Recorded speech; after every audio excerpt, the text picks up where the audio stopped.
Chapter 4. Uniquely Unqualified. In one critical respect, the advertising business is unlike any other. The idea that the customer is always right may be true in every other business, but it will lead an advertising person to ruin just as surely as if he had jumped off a cliff. The ad writer who believes the customer is always right will give the client what the client requests instead of what he really needs. Everything will be roses in the short run, but when the campaign yields disappointing results, the ad person will get all the blame for the client's bad idea. People in business are uniquely unqualified to see their own companies and products objectively. Too much product knowledge causes them to instinctively answer questions no one is asking. This makes for extremely ineffective advertising.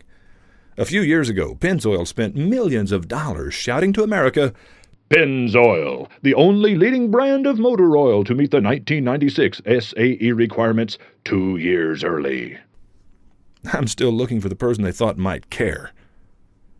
Never take the advice of an advertising person who is quick to agree with you. The first rule of every good ad consultant is this: the customer is always wrong. Advertising may be the only business in the world where the clients with the most money can make demands until they get the agency's worst product, while the small client with little to spend must meekly accept the agency's best. Thomas D. Murray. Chapter 5. Selling the Inside Champion. As a little kid, I watched a clown named Ronald launch a worldwide fast food empire by winning the hearts of inside champions all across America. Ronald found his champions watching Saturday morning cartoons, and he impressed them with the idea that a toy should be included with the purchase of every hamburger and fries. Ronald knew that each little inside champion rode in the back seat of a car driven by a decision-maker, and that when the time came for that decision-maker to make a decision, his inside champion would spring into action. I've warned you not to fall into the trap of thinking you must target the decision-maker in your advertising. But in reality, our irrational tendency to over-target becomes even more pronounced in face-to-face selling situations. Perhaps it's because sales trainers have long insisted that the first step in making a sale is to reach the decision-maker. They say, "Don't waste time on people who have no authority." The result of this horrible advice has been that salespeople habitually ignore the friendly and readily accessible inside champions who could make the job of selling so incredibly easy. The secretary, the file clerk, the husband, the wife, the golfing buddy, or the friend of a friend. But never try to target an inside champion. You see, no one likes being used. Just realize that inside champions are all around you every day. All you need to do is tell your very convincing and compelling story to anyone and everyone who will listen to it. You never know who a person might know. While it's always been difficult to reach the person who has final authority to make a decision, reaching all the people around that person is usually incredibly easy. And if even one of these people is deeply impressed with your story, what do you think is going to happen? Especially if you haven't asked that person to talk to the boss for you. Remember, it's not who you reach, it's what you say that counts. Or as my friend Rich Mann says, it's not who you know, it's who knows you. How many strangers do you impress with your story each day? Have you been ignoring all the friendly, powerful inside champions that surround you? Have you mistakenly assumed that they couldn't help you because they weren't decision makers? Are you proud of the product or service you sell? If so, then talk about it, even if the people who are listening all seem to be small potatoes. Chapter 6. Benny and the Jets. I'm standing on an island in New York Harbor, quietly gazing up at the torch of Lady Liberty, when my ears catch a distant rumble. The noise quickly becomes a rushing roar, and for an instant, the pale blue sky above the lady's torch turns dark as 6 Navy jets pass over her in tight formation.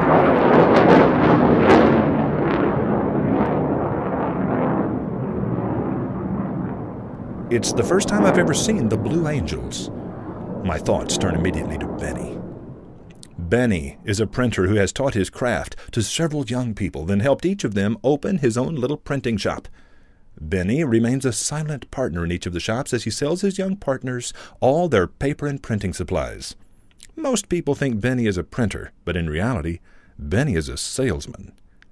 Benny is such a good salesman, in fact, that he has been sent to make an impossible sale. His employers need money desperately, but no one's willing to loan it to them because everyone knows they're going under. Benny's mission is to secure the funding that will allow them to survive, an amount totaling several $1,000,000. And Benny has nothing to offer as collateral.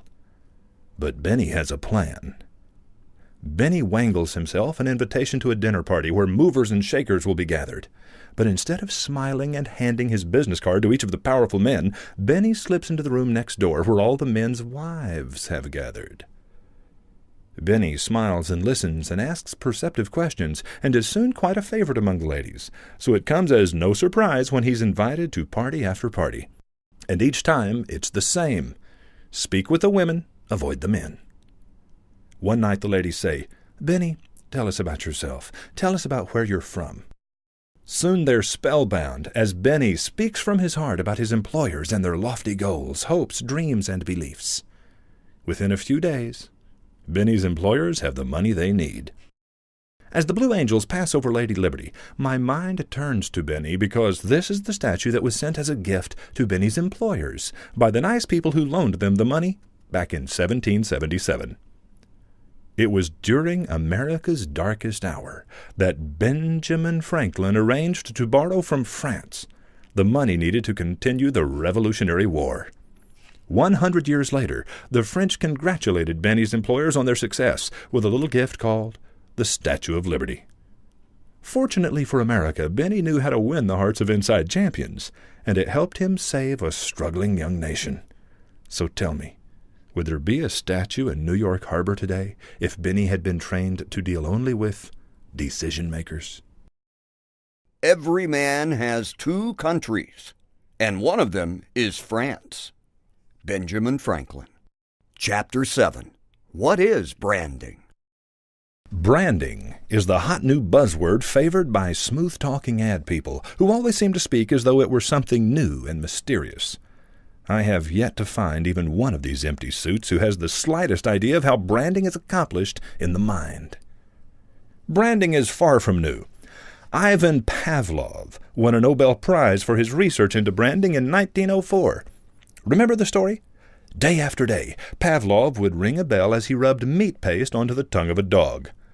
The dog soon began to associate the taste of the meat with the sound of the bell, until salivation became the dog's conditioned response.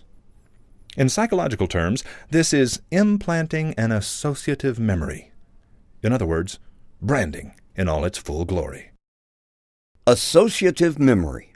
A memory that has become linked to another memory. There are 3 keys to implanting an associative memory into the mind of your customer. The first key is consistency. Pavlov never offered food without ringing the bell, and he never rang the bell without offering food. The second key is frequency, meaning that Pavlov did it day after day after day. The third key, anchoring, is the tricky one. When an associative memory is being implanted, the new and unknown element, the bell, has to be associated with a memory that's already anchored in the mind, the taste of meat. Frequency and consistency create branding only when your message is tied to an established emotional anchor. Pavlov's branding campaign was anchored to the dog's love for the taste of meat. If the dog did not love meat, the frequent and consistent ringing of the bell would have produced no response other than to irritate the dog. Anchoring.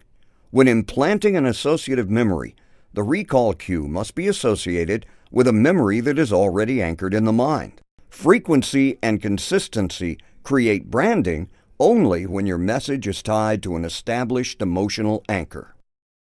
If I say, it's a Norman Rockwell kind of restaurant, you immediately think of the place as being cozy, happy, warm, innocent, and kid-friendly, right?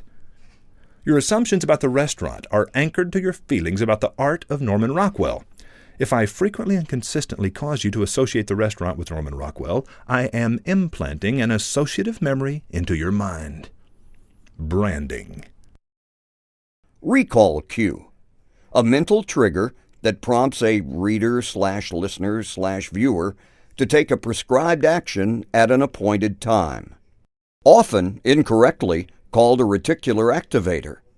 The probability of recalling the associates of a cue diminishes with the number of possible associations. The fewer things a word can mean, the better it will function as a recall cue. The buying public is your dog. If you desire a specific response from it, you must tie your identity to an emotional anchor that's already known to elicit the desired response. If you make such an association consistently and frequently, branding will occur. But don't expect too much too soon. It takes a lot of repetition to train the dog to salivate at the sound of your name. Do you have the patience, Pavlov? 3 keys to implanting an associative memory. 1. Consistency. 2. Frequency. 3. Anchoring.